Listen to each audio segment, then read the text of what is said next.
Hello my student, आप लोग कैसे हैं। उम्मीद करता हूं कि आप लोग बहुत ही बढ़िया होंगे। ठीक है, तो आज की इस वीडियो में हम लोग क्लास 12th के हिंदी, ठीक है, क्लास 12th के आज हम लोग हिंदी के आज हम लोग फर्स्ट चैप्टर के आज ऑब्जेक्टिव करने वाले। ठीक है, ये जो आपका हिंदी है, हिंदी आपको साइंस आर्ट्स कॉमर्स तीनों स्ट्रीम के लिए, ठीक है, इसलिए आप लोग तीनों स्ट्रीम के स्टूडेंट आप लोग इस वीडियो को देख सकते हैं। ठीक है, ये आपका जो हिंदी का जो सब्जेक्ट है ये आपको तीनों स्ट्रीम के लिए, और इस वीडियो में हम लोग बातचीत के टॉप हम लोग 36 ऑब्जेक्टिव को इस वीडियो में कंप्लीट करेंगे।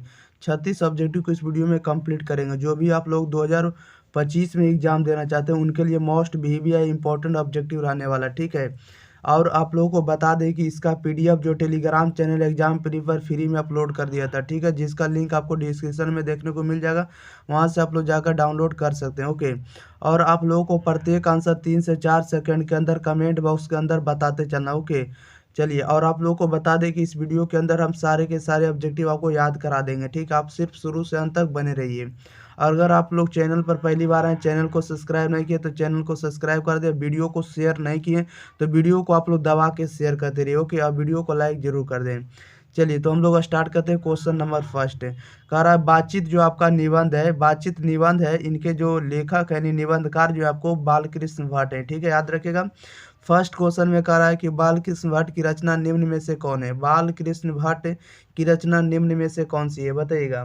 तो ये बालकृष्ण भट्ट रचना जो है आपको बातचीत लिखेगा। Okay, option number A right answer हो जाएगा। 2 नंबर में कह रहा है बातचीत के जरिए भाप बनकर क्या बाहर निकल जाता है, बताइएगा। बातचीत के जरिए भाप बनकर क्या बाहर निकल जाता है, तो भाप बनकर आपको मवाद या धुआं निकल जाता है। ऑप्शन नंबर इसका सी राइट आंसर हो जाएगा। ओके, 3 में कह रहा है कि बालकृष्ण भट्ट की माता का नाम क्या है। बालकृष्ण भट्ट की माता का नाम क्या है, तो बालकृष्ण भट्ट की माता का नाम है पार्वती देवी। क्या है, तो पार्वती देवी। Option number C right answer हो जाएगा। नेक्स्ट क्वेश्चन की ओर बढ़ते हैं। क्वेश्चन नंबर देखिएगा 4 नंबर में कह रहा है कि निबंध लेखन की दृष्टि से भारतेंद्र युग कैसा था, बताइएगा। निबंध लेखन की दृष्टि से भारतेंद्र युग कैसा था, तो भारतेंद्र युग कैसा था, तो ये आपको उर्वर था। कैसा था, उर्वर। Option number A right answer हो जाएगा। 5 में कह रहा है कि बातचीत शीर्षक निबंध के अनुसार जो कुछ मवाद या धुआं जमा रहता है वह भाप बनकर निकल पड़ता है, कैसे, बताइएगा। बातचीत शीर्षक निबंध के अनुसार जो कुछ मवाद या धुआं जमा रहता है वह भाप बनकर निकल पड़ता है, कैसे निकल पड़ता है, तो वह निकल पड़ता है बातचीत के जरिए। Okay, option number C right answer हो जाएगा। 6 में कह रहा है कि जैसा काम वैसा परिणाम किस लेखक द्वारा रचित प्रहसन है, बताइएगा। जैसा काम वैसा परिणाम किस लेखक द्वारा रचित प्रहसन है, तो जैसा काम वैसा परिणाम जो है आपको बालकृष्ण भट्ट द्वारा रचित प्रहसन। Option number C right answer हो जाएगा। नेक्स्ट क्वेश्चन की ओर बढ़ जाते हैं। क्वेश्चन नंबर देखिएगा 7 नंबर में कह रहा है कि बालकृष्ण भट्ट के पिता का क्या नाम था। बालकृष्ण भट्ट के पिता का क्या नाम था, तो बालकृष्ण भट्ट के पिता का नाम बेनी प्रसाद भट्ट था। Option number B right answer हो जाएगा। 8 में कह रहा है कि दमयंती स्वयंवर किस लेखक की रचना है। दमयंती स्वयंवर जो है किस लेखक की रचना है, तो दमयंती स्वयंवर आपका बालकृष्ण भट्ट की रचना। Option number C right answer हो जाएगा।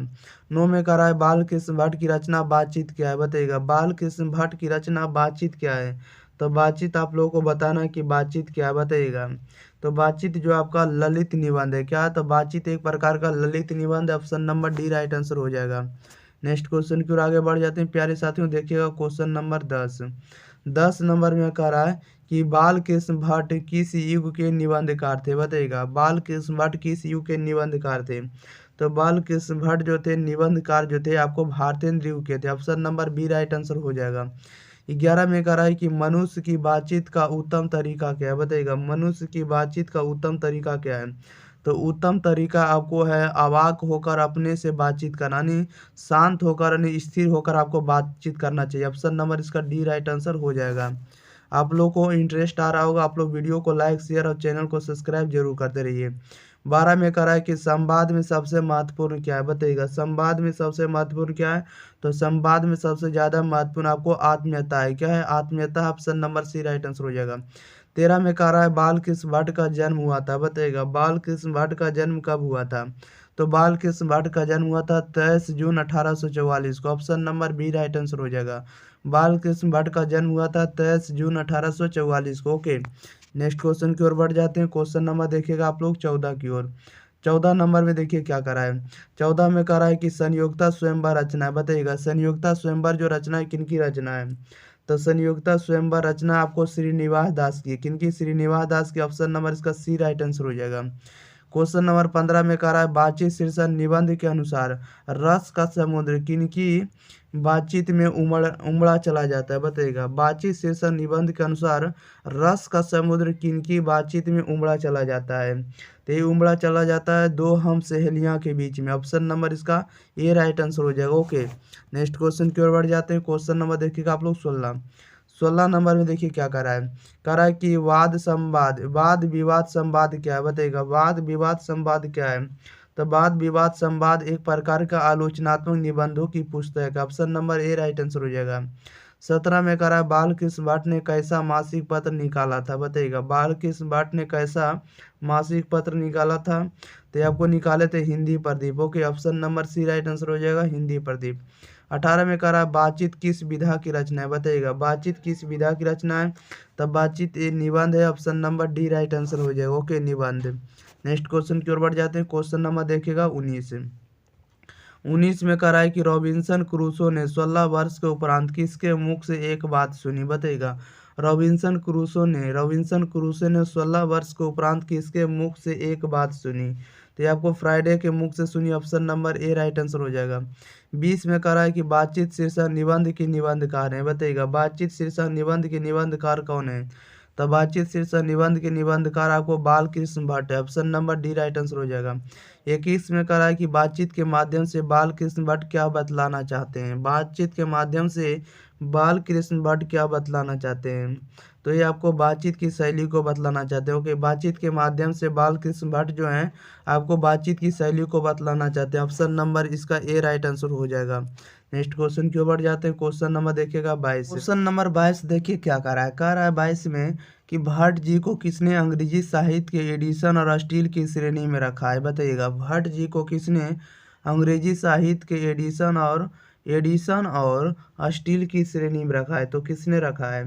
तो ये आपको रखे रामचंद्र शुक्ल। ऑप्शन नंबर इसका सी राइट आंसर हो जाए। कि रामचंद्र शुक्ल ने भट्ट जी को अंग्रेजी साहित्य के एडिशन और स्टील की श्रेणी में रखा। ओके, 23 में कह रहा है कि बालकृष्ण भट्ट का निवास स्थान कौन सा है, बताइएगा। बालकृष्ण भट्ट का निवास स्थान कौन सा है?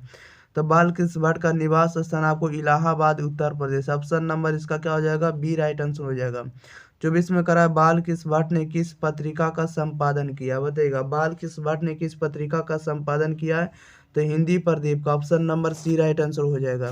नेक्स्ट क्वेश्चन की ओर बढ़ जाते हैं। क्वेश्चन नंबर देखिएगा 25 में करा बालकृष्ण भट्ट ने हिंदी प्रदीप नामक मासिक पत्रिका निकालना कब प्रारंभ किया, बताइएगा। बालकृष्ण भट्ट हिंदी प्रदीप नामक मासिक पत्रिका निकालना कब प्रारंभ किया? तो 1877 में। ऑप्शन नंबर इसका ए राइट आंसर हो जाएगा। 26 में करा बालकृष्ण भट्ट के पिता पेशे से क्या थे, बताइएगा। बालकृष्ण भट्ट पेशे से क्या थे? तो बालकृष्ण भट्ट के पिता जो थे पेशे से क्या थे? तो पेशे से एक व्यापारी थे। ऑप्शन नंबर इसका बी राइट आंसर हो जाएगा। 27 में करा है कौन सा उपन्यास बालकृष्ण भट्ट द्वारा रचित है, बताइएगा। कौन सा उपन्यास जो है बालकृष्ण भट्ट द्वारा रचित है? बालकृष्ण भट्ट द्वारा रचित उपन्यास आपको ऑप्शन नंबर इसका सी राइट आंसर हो जाएगा 100 अजान एक सुजान। ये आपका बालकृष्ण भट्ट द्वारा रचित उपन्यास है। Okay, option number C right answer हो जाएगा। नेक्स्ट क्वेश्चन की ओर बढ़ जाते हैं। क्वेश्चन नंबर देखिएगा आप लोग 28 नंबर की ओर। आप लोग सभी का आंसर देते चलिएगा, ठीक है प्यारे साथियों। देखिएगा 28 नंबर में क्या करा है। करा है कि नाटक के प्रारंभ में होने वाले मंगल पाठ को क्या कहा जाता है, बताइएगा। नाटक के प्रारंभ में होने वाले मंगल पाठ को क्या कहा जाता है?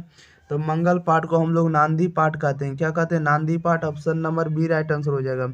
29 में करा है रॉबिन्सन क्रूसो को कब तक मनुष्य का मुख देखने को नहीं मिला, बताइएगा। रॉबिन्सन क्रूसो को कब तक मनुष्य का मुख देखने को नहीं मिला? तो 16 वर्ष तक नहीं देखने को मिला। Option number C right answer हो जाएगा। 30 में कह रहा है कि बोलने से ही मनुष्य के रूप का साक्षात्कार होता है, यह किसने कहा है, बताइएगा। बोलने से ही मनुष्य के रूप का साक्षात्कार होता है, यह किसने कहा है? तो यह आपको बेन जॉनसन ने कहा। ऑप्शन नंबर इसका बी राइट आंसर हो जाए। Okay, Ben Jonson. Next question की ओर आगे बढ़ते हैं। क्वेश्चन नंबर देखिएगा 31 नंबर में कह रहा है कि असल बातचीत सिर्फ दो व्यक्तियों में ही हो सकती है, यह किसका मत है, बताइएगा। मत यानी किसका मानना है, किसका कथन है। कह रहा असल बातचीत सिर्फ दो व्यक्तियों में ही हो सकती है, यह किसका मत है? तो ये आपको एडिशन का मत है। ओके, एडिशन का मत है कि असल बातचीत जो है नहीं, असल बातचीत जो है ओरिजिनल जो बातचीत हम लोग कर सकते हैं मात्र दो व्यक्तियों में ही हो सकती है। ओके, ऑप्शन नंबर इसका ए राइट आंसर हो जाएगा। 32 में कह रहा है एडिशन के अनुसार असल बातचीत कितने लोगों के बीच हो सकती है, बताइएगा। एडिशन के अनुसार असल बातचीत कितने लोगों के बीच हो सकती है, तो सिर्फ दो लोगों के बीच हो सकती है। Option number A right answer हो जाएगा। 33 में कह रहा है कि बातचीत से मन किस प्रकार का हो जाता है, बताइएगा। बातचीत से मन किस प्रकार का हो जाता है, तो बातचीत से मन हल्का और स्वच्छ हो जाता है। Okay, option number C right answer हो जाएगा, हल्का और स्वच्छ। नेक्स्ट क्वेश्चन की बढ़ते हैं। क्वेश्चन नंबर देखिएगा आप लोग 34 कह रहा है कि किसके ना होने से सृष्टि गूंगी प्रतीत होती है, बताइएगा। किसके ना होने से सृष्टि गूंगी प्रतीत होती है, तो वाक शक्ति नहीं होने के कारण सृष्टि गूंगी प्रतीत होती है। वाक शक्ति का मतलब होता है बोलने की शक्ति नहीं होने के कारण से हमें सृष्टि गूंगी प्रतीत होती है। ओके, यानी गूंगी मालूम पड़ती है। ऑप्शन नंबर इसका बी राइट आंसर हो जाएगा, याद रखिएगा। 35 में कह रहा आर्ट ऑफ कन्वर्सेशन कहाँ के लोगों में सर्वाधिक प्रचलित है, बताइएगा। आर्ट ऑफ कन्वर्सेशन कहाँ के लोगों में सर्वाधिक प्रचलित है, तो आर्ट ऑफ कन्वर्सेशन सबसे ज़्यादा प्रचलित है यूरोप के लोगों के लिए। Option number C right answer हो जाएगा। 36 में कह रहा है बाल कृष्ण भट्ट किस काल के रचनाकार हैं, बताइएगा। बाल कृष्ण भट्ट किस काल के रचनाकार हैं, तो बाल कृष्ण भट्ट आपको आधुनिक काल के रचनाकार है। Option number D right answer हो जाएगा। ओके, याद रखिएगा, आधुनिक काल। चलिए, तो इस वीडियो में हम लोग 36 के 36 ऑब्जेक्टिव बने, इस वीडियो के सारे मोस्ट इंपॉर्टेंट ऑब्जेक्टिव कंप्लीट कर लिए, ठीक है। आप लोग इसी तरह से सभी चैप्टर को कंप्लीट करते जाएंगे, लेकिन आपका भी काम रहेगा कि इस वीडियो को ज़्यादा से ज़्यादा शेयर करना, दोस्तों के पास इस वीडियो को शेयर करना। ओके, और चैनल को आप लोग जरूर सब्सक्राइब कर लें जरूर। ओके, मिलते हैं इसी के साथ अगली वीडियो में, तब तक के लिए thank you for watching this video, धन्यवाद।